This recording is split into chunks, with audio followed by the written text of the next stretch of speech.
You can buy a private island in Belize right now for $650,000.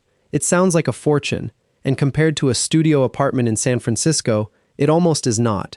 But the purchase price is not the expensive part. The annual cost to operate that same island, staff, insurance, dock maintenance, water, power, transport, runs between $84,000 and $310,000 every year, whether you visit or not. The island you thought cost $650,000 will cost you $2 million over the first decade before you set foot on it twice. Today, we are running the full economics. The comparison we are running is buying versus the alternatives, because the private island market is one of the most opaque asset classes in existence, and most buyers enter it with the purchase price in mind and discover the operating economics only after closing. Private islands for sale today range from approximately $50,000 for a small undeveloped rocky outcrop in Scandinavia to over $200 million for a developed resort island in the Pacific or Caribbean. The median asking price for a minimally developed Caribbean island suitable for private use sits between $1 million and $5 million in 2026. A realistic entry-level developed property with a basic structure, dock, and utility system costs approximately $1.5 million to $3 million. We are running 3 scenarios: an entry-level developed island at $2 million in the Caribbean, a mid-tier developed island at $8 million with a full residence and guest structures, and the alternative, renting equivalent access through private island rental programs, a growing and increasingly sophisticated market. By the end, we will know what each path costs per day of actual use, what the exit economics look like, and what hidden costs the listing price never mentions. A 2-acre developed island in Belize, the Bahamas, or the Turks and Caicos. A basic 2-bedroom structure, a wooden dock, a rainwater cistern, a solar power array, and a small boat mooring. Asking price, $2 million. Acquisition costs beyond the purchase price. Closing costs on international island purchases typically run 5 to 8%. In the Bahamas, stamp duty alone is 10% on properties above $100,000. Using a mid-estimate of 7.5%, closing costs run approximately $150,000. Total day one outlay, $2,150,000. Property tax in a mid-Caribbean location, approximately $15,000 per year. Insurance. A $2 million property in a hurricane zone costs approximately 2% to 4% of insured value annually. At 3%, $60,000 per year. This is the line item that shocks most buyers. Insurance alone on a Caribbean island runs $60,000 per year before any other expense. Part-time caretaker, visiting weekly to handle maintenance, security, and weather monitoring, $30,000 per year. Maintenance and repairs. Saltwater, humidity, storms, and vegetation are relentless. Exterior repainting every 2 to 3 years, dock inspection and repair, system servicing, pest control, approximately $40,000 per year. Boat and transport, annual maintenance, fuel, registration, approximately $20,000. Utilities, power system maintenance, water filtration, satellite internet, approximately $12,000. Total annual operating cost for the entry-level island, approximately $177,000. Over 10 years of ownership, $1,770,000 in operating costs, on top of $2,150,000 in acquisition. Total decade cost, $3,920,000. For a property you can realistically access 4 to 8 weeks per year. Cost per day of actual use at 6 weeks, 42 days, per year, $4,214 per day, before any mortgage payment. But here is where the numbers become genuinely uncomfortable: the infrastructure gap. Because that $2 million island assumes the infrastructure is already there. Most islands at that price range are not fully built out, and island construction costs are not what buyers expect. Tanquate. The rule of thumb in island development is the 1.5x to 3x multiplier. Whatever construction costs on the mainland, multiply it by 1.5 to 3 when the site has no road access. Every bag of cement, every appliance, every length of pipe must be transported by barge. Labor must be transported and housed during projects. Weather causes frequent delays.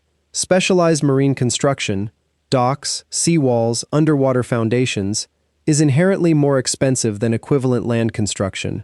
A 2,000 square foot home that costs $300,000 to build on a comparable mainland tropical lot costs $450,000 to $900,000 on an island.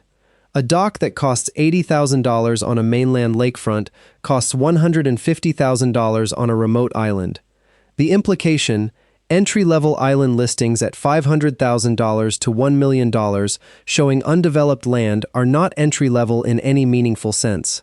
A buyer who purchases a raw 3-acre island in the Bahamas for $750,000, then builds a 1,500 square foot structure, dock, solar system, and cistern, will spend $900,000 to $1,500,000 in construction, bringing total investment to $1,650,000 to $2,250,000 before annual operating costs start. There is also a permitting layer. Most Caribbean jurisdictions require environmental impact assessments for new construction on undeveloped island land. These cost $20,000 to $60,000 and take 6 to 18 months to complete. Building permits, coastal development licenses, and water access rights add another $30,000 to $100,000 in fees and require local legal representation throughout the process. Now the mid-tier island, 5 to 10 acres, developed with a main residence, guest cottages, a permanent dock, solar power, satellite communications, a boat fleet, and a year-round caretaker team. Asking price, $8 million. Acquisition costs at 7.5%, $600,000. Total day one outlay, $8,600,000. Property tax at a low-tax Caribbean jurisdiction, $50,000 per year. In higher tax jurisdictions like Florida or British Columbia, up to $120,000. Insurance at 2.5% of insured value, $200,000 per year. Full-time caretaker and ground staff, 2 to 3 year-round employees with accommodation, $120,000 annually. Maintenance and repairs at this development scale, $100,000 per year. Boat fleet maintenance, fuel, and crew, $60,000 annually. Utilities and systems, $30,000 per year. Total annual operating cost for the mid-tier island, approximately $560,000. Over 10 years, $5,600,000 in acquisition. Total decade cost, $14,200,000. For a property occupied perhaps 8 to 12 weeks per year. Cost per day of actual use at 10 weeks, 70 days, $8,000 per day, before financing. Now here is the alternative math. What it costs to access the same experience without owning it. Because the private island rental market is more developed than most people realize, and the comparison is not what you expect. Unquote. The private island rental market is real and growing. Platforms like Private Islands Inc. and Airbnb Lux list fully staffed, maintained private islands across the Caribbean, Pacific, and Indian Ocean. A well-developed Caribbean island with a 4-bedroom main house, guest accommodation, a dock, a boat, and on-call staff rents for approximately $15,000 to $35,000 per week in high season. We will use $22,000 per week as a mid-market rate. If you spend 6 weeks per year at $22,000 per week, $132,000 annually. No property tax, no insurance, no caretaker salary, no maintenance, no boat costs, no capital projects. Compare that to the entry-level owner, $177,000 per year in operating costs, with ongoing infrastructure exposure on top. The renter spends $132,000 for 6 weeks. The owner spends $177,000 to maintain the ability to visit for 6 weeks, and cannot easily use it for more.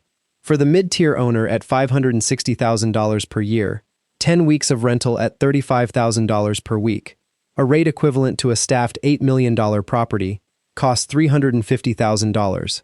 The owner spends $210,000 more annually to own rather than access. The math flips only if 3 conditions are met. The owner visits significantly more than 6 to 10 weeks per year. The island appreciates enough that exit proceeds compensate for operating costs. Or the island generates rental income during unoccupied weeks, a separate business operation with its own economics. Do private islands appreciate? Inconsistently, with a wide distribution of outcomes. The market is illiquid in ways residential real estate is not. There is no MLS equivalent, no traditional comps. Marketing a private island to qualified buyers typically takes 12 to 36 months and requires specialized brokers charging 5% to 10% of the sale price, significantly higher than residential commissions, because the transaction is complex, international, and multi-jurisdictional. Caribbean and Pacific islands did appreciate meaningfully between 2015 and 2022. Some islands sold in 2019 resold in 2022 at 40% to 60% premiums. Since 2023, the market has normalized. High interest rates reduced the qualified buyer pool. Climate risk increased insurance costs. Some Caribbean markets have softened. The realistic exit scenario for an entry-level $2 million island, after 10 years of $177,000 annual costs, $1,770,000 total, the property sells for $2,400,000. A 20% appreciation, net of $200,000 in brokerage fees. Net exit proceeds, $2,200,000. Total decade cost after exit, $3,920,000 invested, minus $2,200,000 recovered, equals $1,720,000 net cost for 420 days of use, $4,095 per day. The rental equivalent for 420 days over 10 years, $1,320,000, $3,143 per day, with no exit risk, no infrastructure liability, and full flexibility to change locations each year. But here is the scenario where owning genuinely wins the math, and it is not the scenario most buyers are planning for when they fall in love with an island listing. The economic case for island ownership strengthens under 3 specific conditions. Condition 1, substantial rental income. An island rented for 30 to 40 weeks per year at $20,000 to $35,000 per week generates $600,000 to $1,400,000 in gross annual revenue.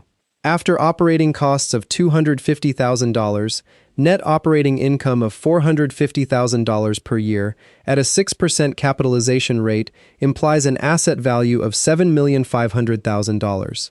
The island becomes a hospitality business. The ownership economics transform entirely. Condition 2, high personal use. The per-day cost of ownership declines as use increases. An owner who occupies the island for 20 weeks, 140 days, year changes the cost per day from $4,214 to $1,264 on operating costs alone. At 30 weeks per year, ownership becomes genuinely competitive with luxury resort alternatives in equivalent locations. Condition 3, low tax jurisdiction. Belize, the Bahamas, Fiji, Vanuatu, and certain Greek island jurisdictions offer property tax structures that dramatically reduce annual carrying costs. An island paying $5,000 per year in property tax versus $50,000 saves $450,000 over a decade.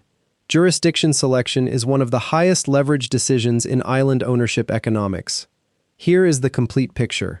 A $2 million entry-level Caribbean island costs $3,920,000 over a decade, including acquisition and annual operating expenses. Per day of typical use at 6 weeks per year, $4,095. The rental alternative for equivalent access, $3,143 per day for 10 years. No infrastructure liability, no weather risk, full flexibility. Ownership costs more per day, carries all the downside, and involves an illiquid, expensive-to-exit asset in a market that does not reliably appreciate. The $8 million mid-tier island costs over $14 million to own for a decade. The rental equivalent for the same use frequency, $3,500,000. The ownership premium, $10,700,000. Absorbed by the privilege of ownership versus access. The math flips when rental income is substantial, personal use is high, and the tax jurisdiction minimizes carry. Those conditions are achievable. They are just not the default outcome for a buyer who acquires an island as a pure luxury asset and visits 6 weeks per year. The most honest framing: a private island is not a real estate investment in the traditional sense. It is a lifestyle asset with a very high, very illiquid carrying cost. The buyers who are happy know the number going in.